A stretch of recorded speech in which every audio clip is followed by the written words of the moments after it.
The Spin-off Podcast Network. Running a business comes with a lot of what-ifs. But luckily, there's a simple answer to them. Shopify. It's the commerce platform behind millions of businesses, including Thrive Cosmetics and Momofuku. And it'll help you with everything you need. From website design and marketing to boosting sales and expanding operations, Shopify can get the job done and make your dream a reality. Turn those what-ifs into... Sign up for your $1 per month trial at shopify.com/special offer.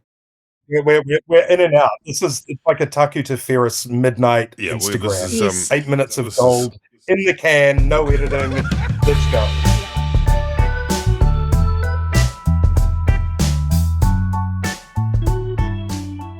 Tēnā koutou katoa, this is Gone by Lunchtime. I'm Toby Manhire. It's October 15, the Ides of October, shortly after midnight, and we're sitting outside my house recording this podcast to get the latest in developments in the world of New Zealand politics. Kia ora, Annabelle Lee Mather. Kia ora. Kia ora, Ben Thomas. Morena. And a shout out to Tina Tiller, who has stepped gallantly into the fray to record this podcast today. A blast from the past. Several years, I think, since Tina has probably several prime ministers since Tina has deigned us with her presence. Indeed, yeah. I don't know what she's been doing. She's probably just, been spending time with other podcasts. Who can say? Anyway, very grateful to you, Tina. Lovely to have your company. You're probably not mic'd up, so you probably can't speak. I can't even see you. But I'm sure she's fine. On the audio cast today, Ti here's at a secret excursion, which maybe he'll tell us about next time. On the audio cast today, we might talk about polls, we might talk about local elections. Say what? What? What did you say? Audio cast. What? Why is that? Who? I'm just trying something new. Okay. On the audio cast today. Between broadcast and audio because you listen to it. Yeah. Today, yeah. We might polls, local elections, might get a word in on the teenager benefit cuts, but we're going to begin. It's not a lot to talk about. With the Te Pāti Māori meltdown. I'm going to try and explain it. I don't know if I can. The synopsis is quite complex, so I might get interrupted. You might correct me towards the end, but here's an attempt, okay? Mm-hmm. Last Thursday, Oirini Kaipara gave her maiden speech, and Te Pāti Māori took the opportunity thereafter to... there was some action in the House. There was a haka. Jerry Brownlee got very cross, and that's been dealt with, but let's put that to one side. After that maiden speech, there was an opportunity taken to deliver what was described as a reset. And that reset followed a series of hiccups, which included Taku Te Ferris's social media post, which we talked about before, the removal from the whip role of Maria Meno Kapakingi, and most explosively, a series of interviews given by Eru Kapakingi, the son of Maria Meno, and a leader of Toitu Te Tiriti and a former vice president of Te Pāti Māori, so a bit of a portfolio there. Toitu Te Tiriti is best known for leading the hikoi against the Treaty Principles Bill. He said in these interviews that organisation of which he is a leader and spokesperson was going to be distancing itself, I think were the words he used. Severing ties, I think. Severing ties. That's stronger still from Te Pāti Māori. And moreover, he then had a go at the leadership of Te Pāti Māori using the word more than once that it was dictatorial in its nature. And then there were questions about how might Te Pāti Māori respond. There was going to be a reset, but they reached for the reset button and turned out they actually had the nuclear codes because at 10 p.m. on Monday night, an email went out to Te Pāti Māori members, to the membership. I don't know how many members there are in the Te Pāti Māori, but of course, as you would expect, that found its way into the media. The Herald had the story first, I think, and that email, wow. Copious allegations and attachments, appendices, which included a Parliamentary Services previously unknown report into further allegations. Those allegations included in the email as a whole, that Mariamino Kapakingi had been overspending her budget and was heading towards an overspend of $130,000, that she'd employed her son, the aforementioned Eru Kapakingi, in her office until such point as he was involved in an incident, and then it transpires that incident involved, allegedly, Eru Kapakingi tailgating his way into Parliament, like trying to slip in with somebody else behind him, although he did have access to Parliament, and having a go at parliamentary staff. Ben, I suppose it's probably appropriate that you relate some of this as a member of the bald man community. Yeah, but bald head is a very, very loaded term. It's probably, I think, the highest ranking of both anti-white sort of terminology, but also collaterally anti-bald man. Is it worse than baldy? Is it worse than baldy? Is it substantially worse than baldy? Yeah, but bald head, I can't remember where it comes from. It might have been, was it Rastafarians or something? Yeah, I think you're right, Ben, because people say that it's are saying that it's about skinheads, but my understanding is that in the New Zealand context, it's not. It's from, people like Bob Marley who use bald heads to describe settlers, Pākehā settlers. Yeah, but it's basically it's like a white supremacist kind of term. It's sort of saying you're like a Nazi, Mm-hmm. And which is very hurtful for my community. What's wrong with Annabelle? Get ready. Just saying, hey, you bald white cunt, versus you white bald head cunt. Which is a bit more loaded. Certainly spoken in anger, you're frustrated, you're just trying to take a little bit of a shortcut because you left your card at home. We've all been there, we've all tailgated, whether as staff or as visitors to Parliament. But the appropriate response when you're confronted by security is to go, I'm really sorry, I didn't know you couldn't do that. And then I thought this was the London Underground. Yeah. Yeah. Sorry. Sorry. I did bring somebody in on Friday night because I was picking up some bits. Sorry. So I didn't realize you couldn't do that. Sorry. And then, you go around the proper security way, or if they're pulling up an incident that happened earlier, you just go, oh, well, I won't do that again. And, you certainly don't cause a big scene and threaten to smash somebody and say, do you know who I am? Well, that's what I was going to come on to. The allegation, this is a very serious allegation, as we know. I mean, people say there's no written constitution in New Zealand, but in the unwritten constitution, one of the most grievous breaches of protocol is to say to someone else, do you know who I am? That is a deep, almost treasonous act. That is the allegation that, among other things, Eru Kapakingi said to security members at Parliament, do you know who I am? Anyway, the allegations continue that he was removed at this point from his employment, but that was not going to prove no hurdle because he was subsequently rehired through a contract to his mother's office. Among other things, the allegations included that Toitu Te Saliti was, quote, designed as, quote, a soft bridge to build support for Te Pāti Māori. This is in the email from Te Pāti Māori saying these things, which is interesting, given it had appeared to have an independence. And we remember, of course, that Toitu Te Saliti is registered on the company's register to the sole shareholder, I think. Is that correct, Annabelle? Is Kiri Tamihere. Kiri Tamihere is also a staffer for Te Pāti Māori. Kiri Tamihere is also the daughter of the president of Te Pāti Māori, John Tamihere, and the partner of the co-leader of Te Pāti Māori, Hawari Waititi. So there's this gets quite Netflix at this point. Other allegations, Mariamino Kapakingi is alleged to have met with Te Tai Tokoro leaders to discuss a change in leadership in the Māori Party, and then a whole bunch of other stuff. Spinning out of this, there are also reports that Takuta Ferris, who have been in the news in headlines lately, has called for a vote of no confidence in Pāti President John Tamihere. Whew. It's a lot. We should say that Eru Kapakingi released, in response to all of this, a post on social media yesterday, Tuesday, to say, I joined Te Pāti Māori as a young, passionate man with the belief I could help create a better world for our people.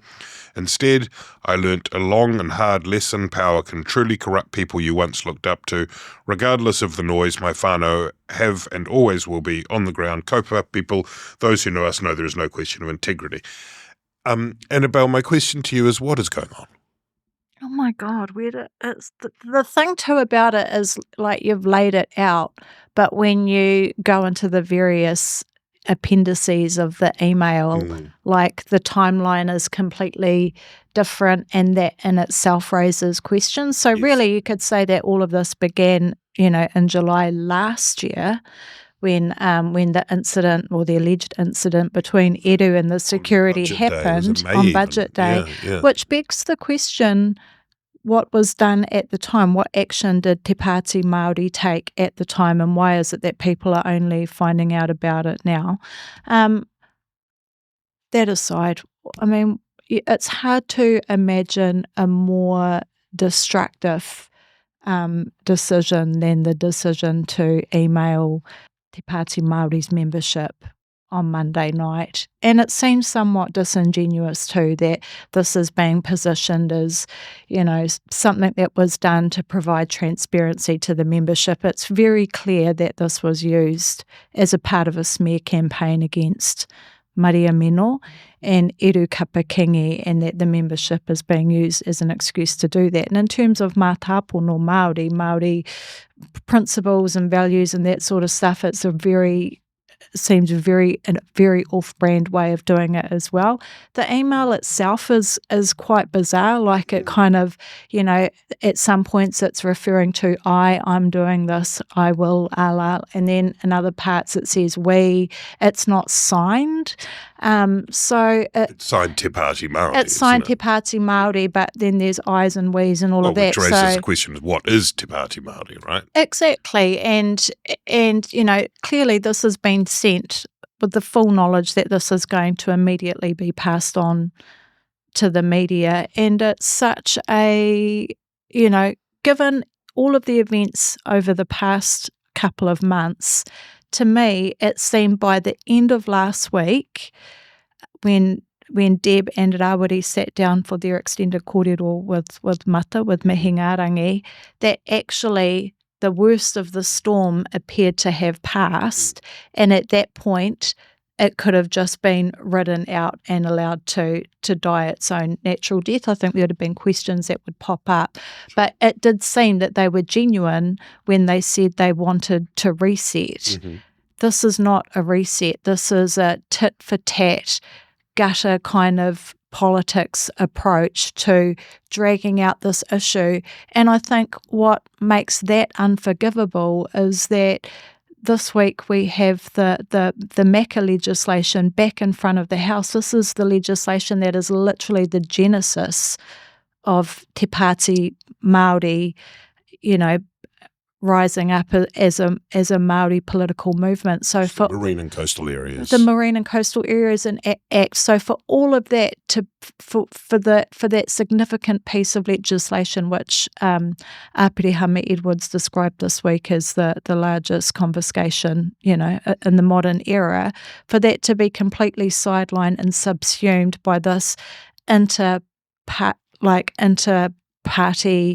shit fight is so incredibly disappointing, I imagine, for the Māori Party membership and for those iwi who have so much at stake in this piece of legislation. And that's before you get onto all of the other issues that Te Pāti Māori last week said they were focused on: cost of living, health, all of those things that are making the lives of everyday Māori such a struggle at the moment. Yeah. After I recommend people watch that video, which the interview with on your show, Mata, with Mihi Forbes, and that did feel as though after the reset, which was wobbly because the press conference was only a few minutes, there was a proper sit down, there are some difficult questions, and there seemed to be an actual kind of recalibration of things.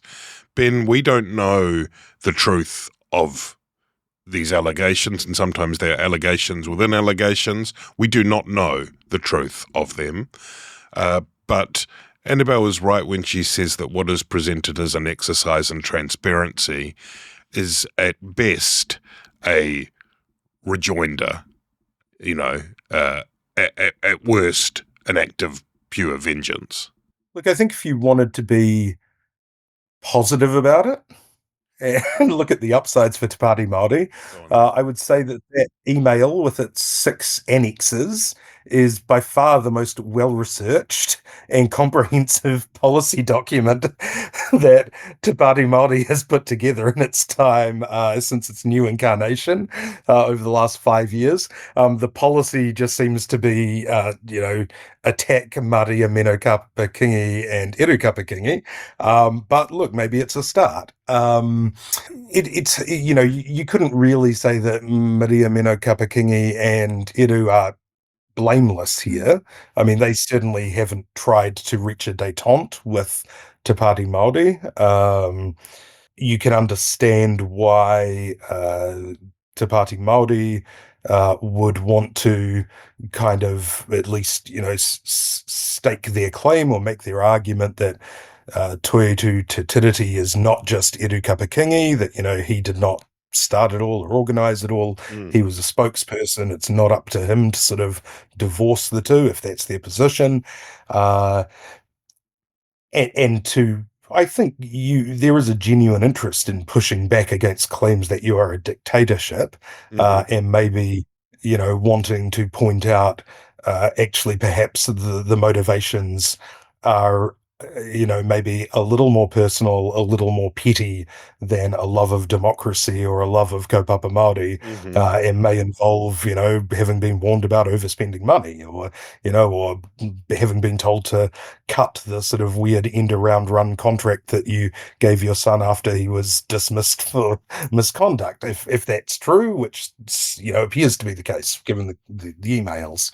At the same time, it is quite clear, it's a very unsubtle way of doing it. I think a 10 p.m. Email drop is pretty dirty. It doesn't give a lot of time to respond. They have certainly made as much of a circus out of it as possible.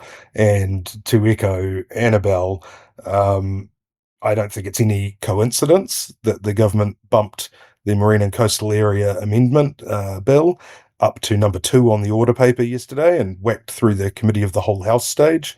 That's the only stage of a bill that is not time limited. So it's the only place where you can sort of do a bit of kind of filibustering, I suppose, and you can really kind of take a bill apart, clause by clause and debate it in the House. I think that the government was very opportunistic and seized on the absolute disarray of Te Pāti Māori and the distraction that it caused in the media, and that basically flew by pretty much unnoticed yesterday in about 4.5 hours, which was relatively quick. I want to give a shout out to Arana Williams. She actually was extremely good during that debate, really demolished the whole premise of the bill, clause by clause, but really, really played into their hands. And look, even before this email, last week, I think the bill had the Marine and Coastal Area Amendment Bill had its second reading, and that was the day of Orani Kaipara's maiden speech, where again all Te Pāti Māori wanted to talk about was hakas in Parliament and whether they could be barefoot in the House, and nothing about the issues that were the genesis of Te Pāti Māori and do impact on iwi and whānau across the country.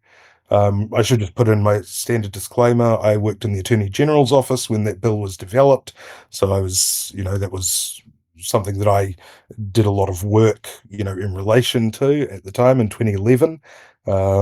which is my standing for saying that this amendment bill is absolutely not restoring the original intent of the bill, and any attempts by the government to say that are actually gaslighting in the literal sense of trying to make people think true that which is not.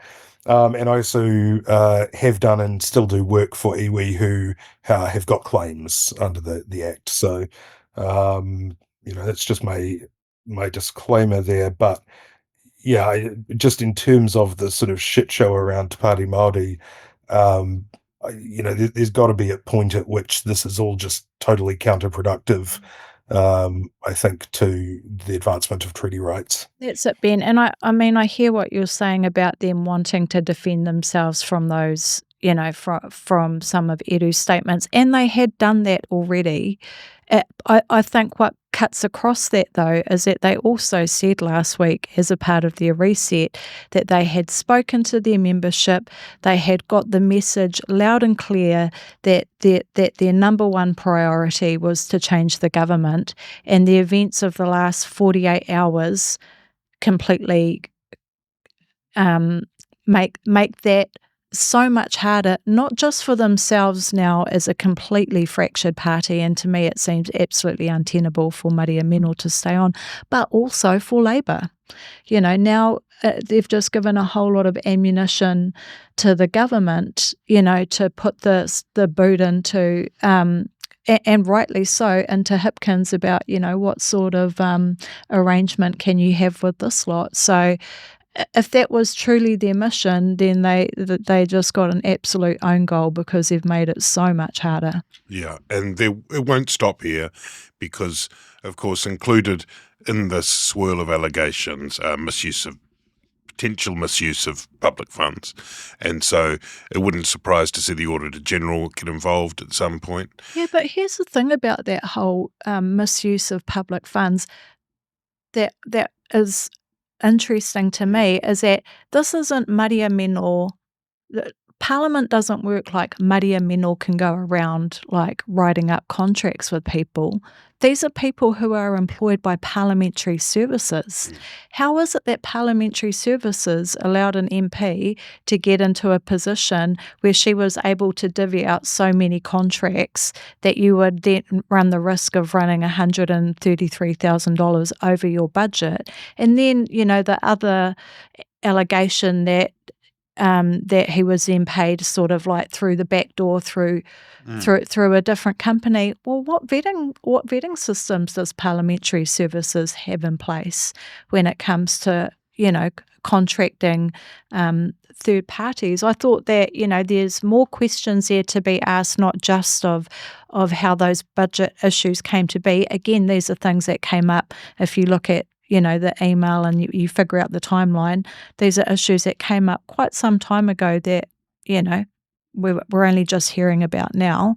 And there's also no kind of explanation about what really came to pass other than to say that it was worked out with Jerry and everything's fine. But I feel like parliamentary services has some explaining to do as well about how these situations are able to arise. It's not clear whether some of those investigations are still ongoing from parliamentary services or what. I mean, on the political front, as you say, it makes life very difficult for Labour, particularly after that moment of calm where it looked like there might be some,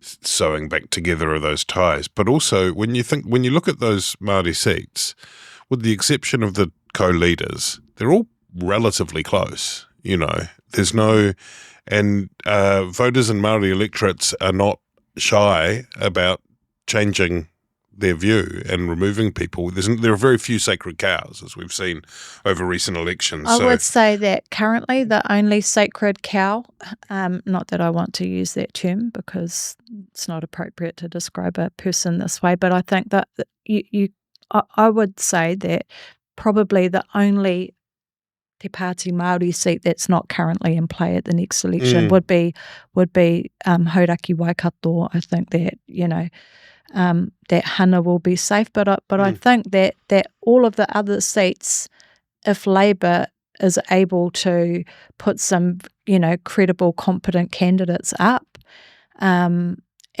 we may see some if Maria Meno chooses to stand as an independent, then we might see a complete shake-up in the Māori seats, I think. Well, yeah, given the sort of alignment that seems to be there between Taku Te Wheres and Maria Meno Kapakingi, and obviously Eru Kapakingi has, form as a sort of public spokesperson. He was obviously trying to steer Toyota Te sort of into its own kind of thing. You could see how that would be sort of steered towards another vehicle, in the same way that we saw the Mana Pāti emerge from Hone Harawera's split from the original Māori Pāti iteration. And that presents even greater problems because then you get that splitting. And, we saw in 2011 that led to sort of carnage for the Māori Pāti. I think they went down from 5 seats to 3. And then 1, I think, the next 2. Sorry, the next election. So, I think the thing is that when Māori, speaking in general terms, obviously, but when the going gets tough and people really want to change the government and the Māori electorates, they tend to go back to Labour, and I think that's what we saw in 2017 when Marama Fox and Te Ururoa Flavel lost their seats. Yeah, I mean, a huge part of it surely has got to be, and this is, in a way, sits in much of the nucleus of this current controversy, is who can harness the energy of Toitu Te Tiriti that we saw played out in the streets of Wellington across the country. Who can harness the energy that we've seen at Koronehana and in the hui that happened around the country in response to that? And that will be that's a big part of the battle, right? Let's move on to talk about we've had 3 polls in recent times, all of which suggest more of the same. The most recent came out this morning, Freshwater poll for the Post. Oh, I didn't see it. Which had National on 31, Labour on 34, New Zealand First on 11, Greens 9, Act 9, Te Pāti Māori on 3. Earlier in the week, we had Kantar poll for One News, had National on 34, Labour on 32, Green 11, New Zealand First 9, Act 8, Te Pāti Māori 3. And then a few days before then, Curia poll for the Taxpayers Union, which had Labour on top, with National on 31, National just a whisker under 30 on 29.6. The overall story of this is that it's very close. The overall story of this too is that there is not a lot of enthusiasm out there for either of the Chris's. You look across to the smaller parties are all those smaller parties are all doing really well. New Zealand First is doing tremendously well. Winston Peters appears to have played a blinder in terms of the timing, in terms of the ability to learn from the past and simultaneously appear to be be the statesman and part of the government, but also continue to operate from the flanks and mobilizing every possible opportunity to be a kind of outsider. So he seems to have mastered that. But coming back to that leader point, Annabelle, there is actually one. I'm just looking at the numbers from the Kantar poll, and there is one outstanding candidate that leads all the way through, and it's don't know, who's currently on hovered around 30%. Amazing. Christopher Luxon, preferred Prime Minister, on 21%, Chris Hipkins on 18%, and for both of them, Winston Peters 8, Chloe Swarbrick 6, David Seymour 5, I should say, but for both of them, both Chris and Chris, the interesting thing really is that neither is facing any action in the polls from any potential challenger. There is no, to my knowledge, there is no active challenge underway in either party. There is a lot of scuttlebutt around. But when you look from the national point of view, Erica Stanford 1%, Chris Bishop 0.4%, Nicola Willis 0.4%, and Mark Mitchell 0.4%.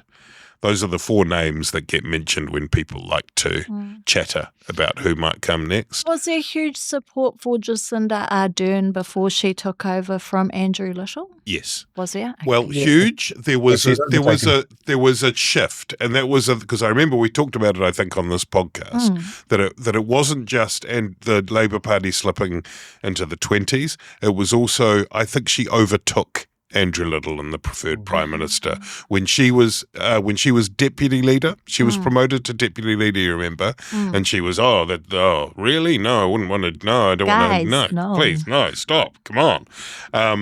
But and that was an important factor, and it is interesting because you could imagine any one of Erica Stanford, Chris Bishop, Mark Mitchell, or Nicola Willis, if they suddenly leapt up to 3 or 4%, to even 3 or 4%, that suddenly that might shift the trajectory of the conversation.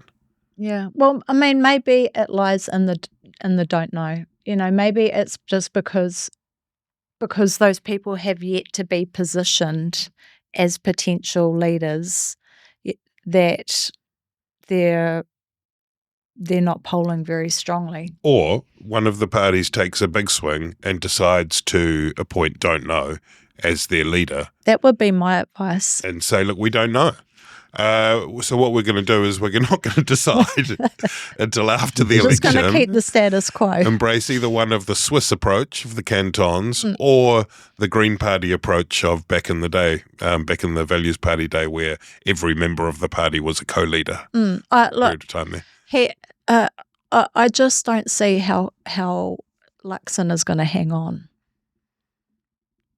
I just think that it's inevitable that if this current polling continues and we see more and more of a slide and more nationalist MPs drop off the back end, that the drums will start beating stronger and louder, and they'll he'll go.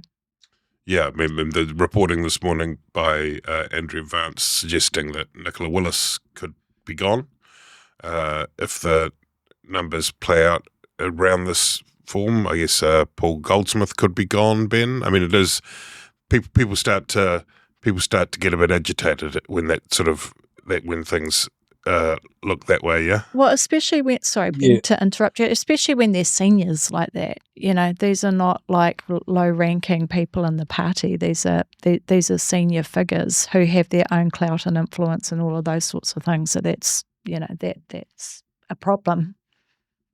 Sorry, Ben. Yeah, and that's right. It's not even list MPs falling off the back end. It's there's very few list MPs in national.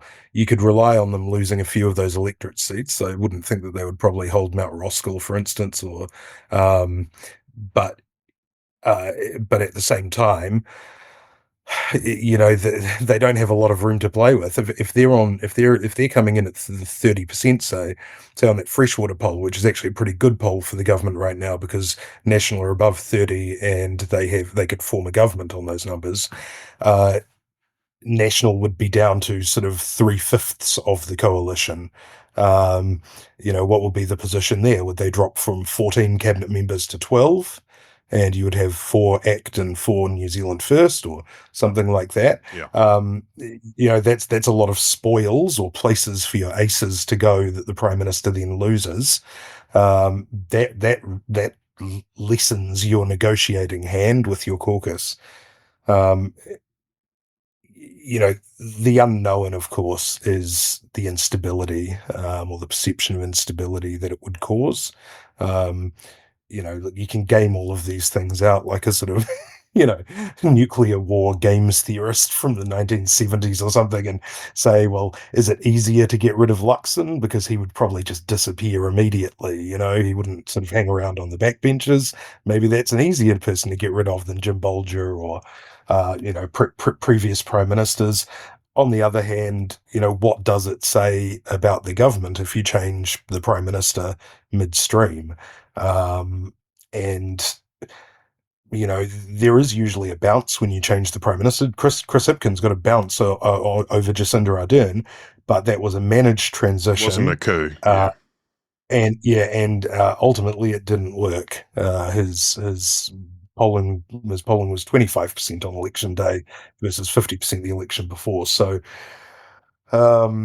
you can see why they would be sort of, they're both sort of stuck in the sequel, and Labour is the same, right?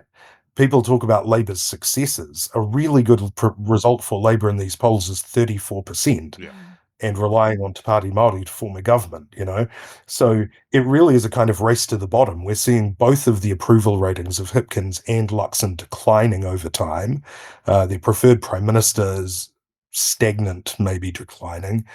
The party polling is, Labour seems to be going up a little, National down a little, but they're really stuck in that bottom rung of the 30s. And, it's in physics terms, it's a very non-dynamic equilibrium. It's an extremely boring equilibrium. Yes. It's like a bland and charismaless equilibrium. Completely. It's a bit like the watchword for the economic environment has switched from survive to 25 to, stay in the mix till 2026. That is also the maxim for both political parties. Just hang in there and maybe we'll be okay. There is shock. There is a suggestion from Chris Hipkins somewhere on social media that they may be releasing some actual policy this week, which I would be, that. is kind of, I was like, what? Really? So say what? We'll wait and see, because there is this, it seems to be the small target strategy is very in vogue, and whether or not they would do it, I don't know. I don't know if the human body is built to withstand policy released that fast. I can't go. It might shake apart. Exactly. All right, let's keep moving. Local elections took place, culminating on Saturday. Most of it was reasonably predictable, not all of it. The turnout was at first it was, the turnout's good, said LGNZ, and then someone explained to them that it had opened early, and so maybe it wasn't so good. And then it was very bad. In fact, it was catastrophic. And then it was like, actually, it's not too terrible, because the very late vote was all right. And also, the other thing that you have to bear in mind is that a full third of the electorate across the country is voting in Auckland. And the vote in Auckland was very low, and the reason for that is because there was no contest of any of any real substance. Which is a shame, among other reasons, because down ticket, the local boards with the AT shake-up now have more power than they have for a while, so that's unfortunate. But Ben Thomas is to blame for that, because his campaign for Wayne Brown the last time round was so effective, so propulsive, that it smashed its way through 2 elections.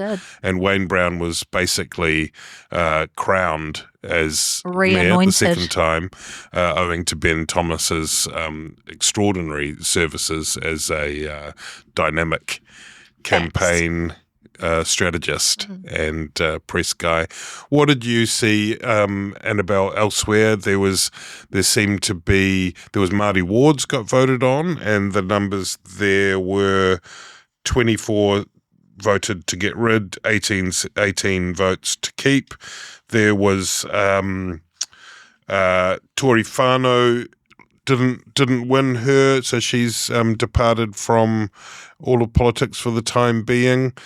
Big boil over in Dunedin, where Jules Radich finished 4th. I know you've got a lot of opinions on Jules Radich. What else stuck out to you in the local body contests? You just you talked all my things. What, Jules Radich? You said all of the things. The other thing that stood out for me is Pera Pāniora, the councillor from Kaipara, who kind of became quite known because of the difficult relationship she was having with the council up there, and particularly the mayor. She missed out on her seat, so she's gone. In terms of the Māori wards, the decision whether or not to keep them, I was pleased that not as many voted to get rid of them as what I thought. But I did, with my New Zealand Wars hat on, did see that, like a lot of the places where they chose to get rid of The Māori wards are also places where there were land wars or mass confiscation, like, Taranaki, Waikato, those sorts of areas, which I thought was was interesting, sad. What else? Yep, Tory gone. Jules Radich. Any Jules further Radich. analysis on Jules Radich? Nothing really further to add on Jules Radich. Ben Thomas. 4 new councillors in Gizzy, including my cousin-in-law, Harmy Gibbs, which is very exciting. Wow, exciting. Ben Thomas, the not interested in your opinions on Auckland, but more broadly, there's also these questions around turnout and whether or not the Nick Smith has gone quite hard, among others, on giving the control for running the elections to the Electoral Commission. Currently, it's devolved to the councils, who then in turn contracted out to a couple of private companies that run them over a series of inquiries. They always have a parliamentary inquiry into the local elections. Serially, all the MPs come together and go, this seems mad. Why don't you get the Electoral Commission to do it? And then nothing happens. This time there seems to be a little bit more energy for that to happen. Do you think the Orange Man can fix everything? What is your meta-analysis on local elections 2025?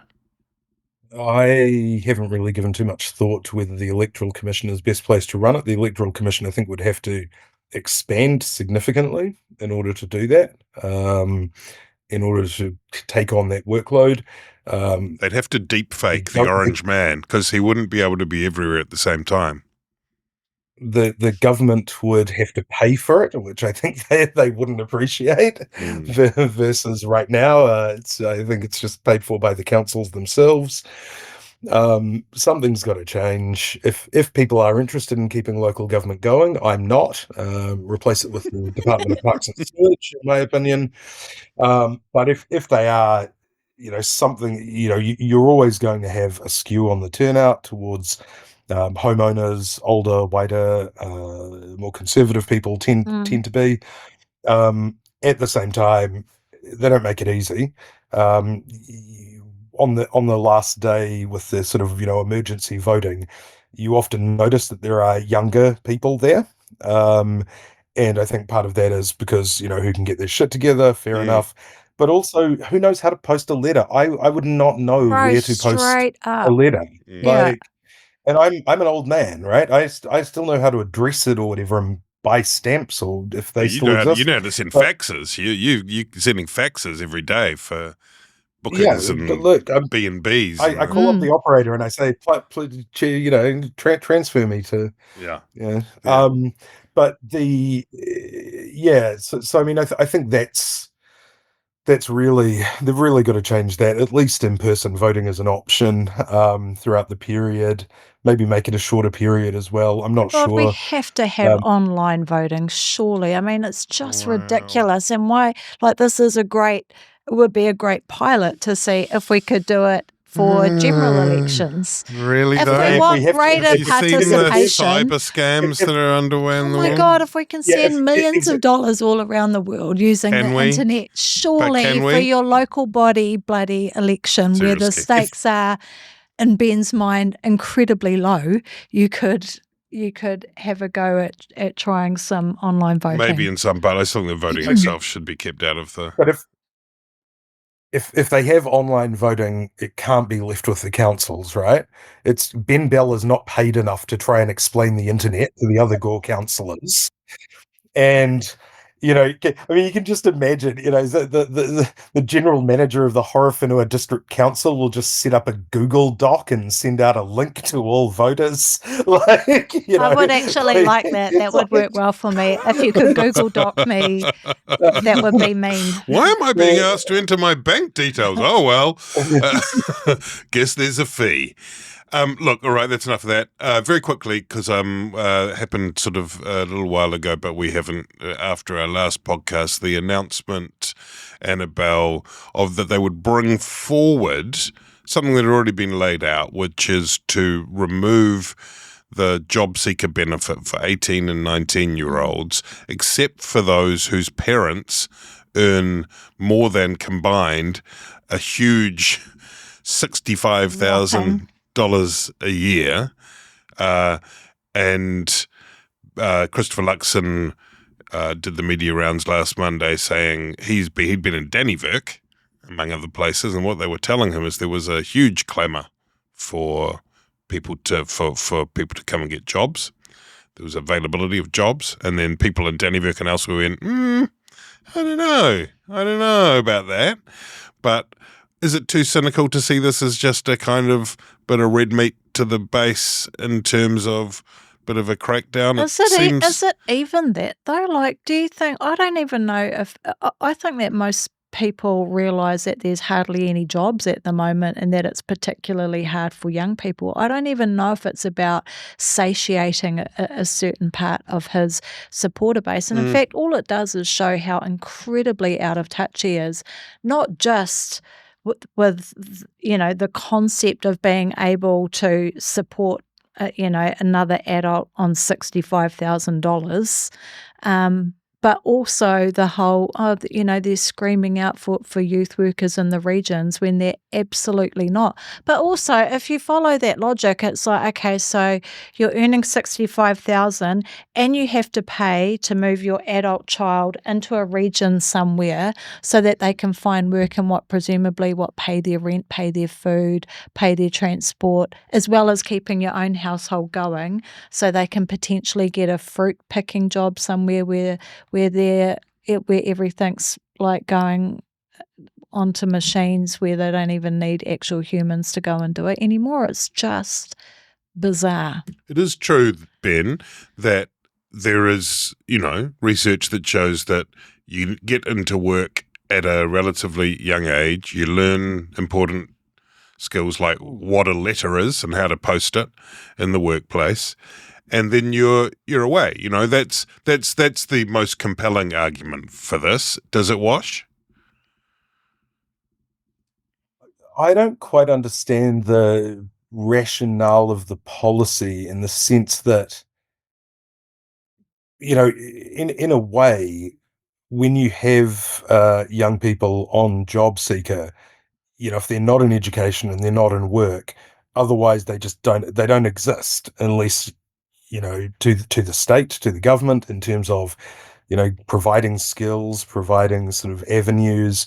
I would have thought that you wanted to give them the incentive of the benefit to support them through that then, process of coming in, learning work skills, with those, newly harsh sanctions in terms of, lopping it off. Otherwise, where is the incentive? I think the replacement incentive here is that if you're an 18 or 19-year-old who gets a job and then is in a job for a year, they'll give you $1,000 or something. Now, I mean, this doesn't seem to pass the marshmallow test or whatever, the thing about, young people without fully developed frontal lobes. What's the marshmallow test? Gratification. Yeah, what's the marshmallow test? It sounds delicious. What? Tell us Can I about can I do one? It's that classic cognitive psych thing about how kids were given a marshmallow and they said, if you save this for later, you get another marshmallow. But if you eat it now, you don't. If you eat the marshmallow immediately, you're one of Shane Jones's nephews who just wants to play a PlayStation or whatever. Neffs. But I think the beauty of the benefit is that you get people into the system, and you can try and influence in those ways. Otherwise, people just sort of drop out. I don't really understand. That's such a good point, Ben. That's such a good point. And you get them into that traffic light system that they've supposedly designed to help move people. Then you've got something to threaten them with, which I would have thought would be attractive. You've got a stick and you've got a carrot. And a marshmallow. As opposed to broke-ass parents and a marshmallow.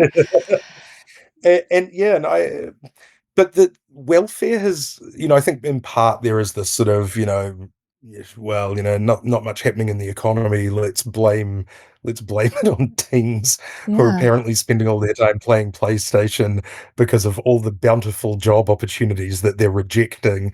I mean, you think about, all kids should be in employment, in either employment or in training. Yeah. It's like, well, think about Tokoroa.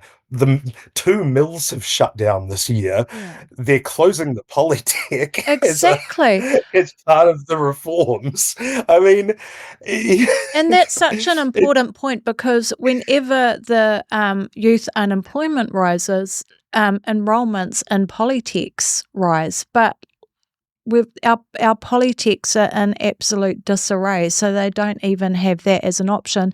And actually, if it was about saving welfare dollars, why didn't they look at doing something like, for those receiving the pension who are still in full-time employment, doing some means testing around that? That seems fairer. Well, yeah.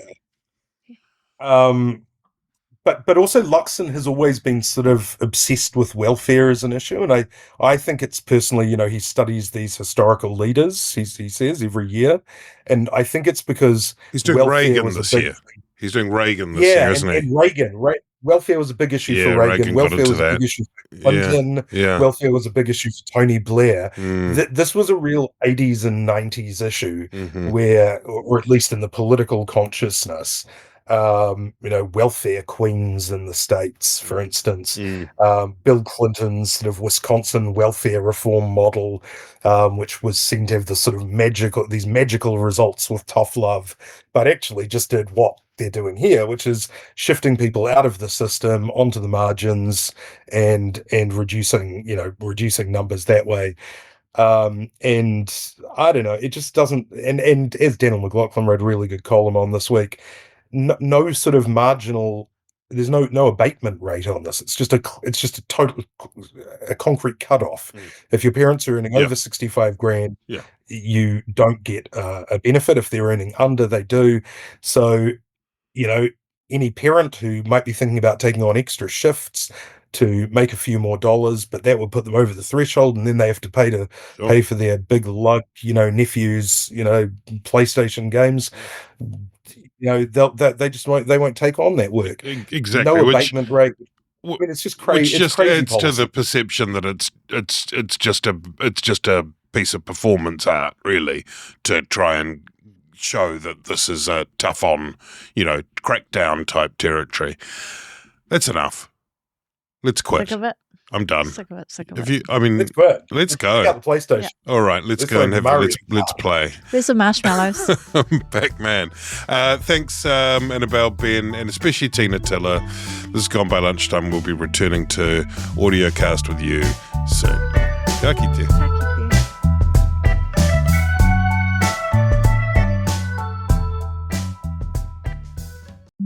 The Spin-off Podcast Network.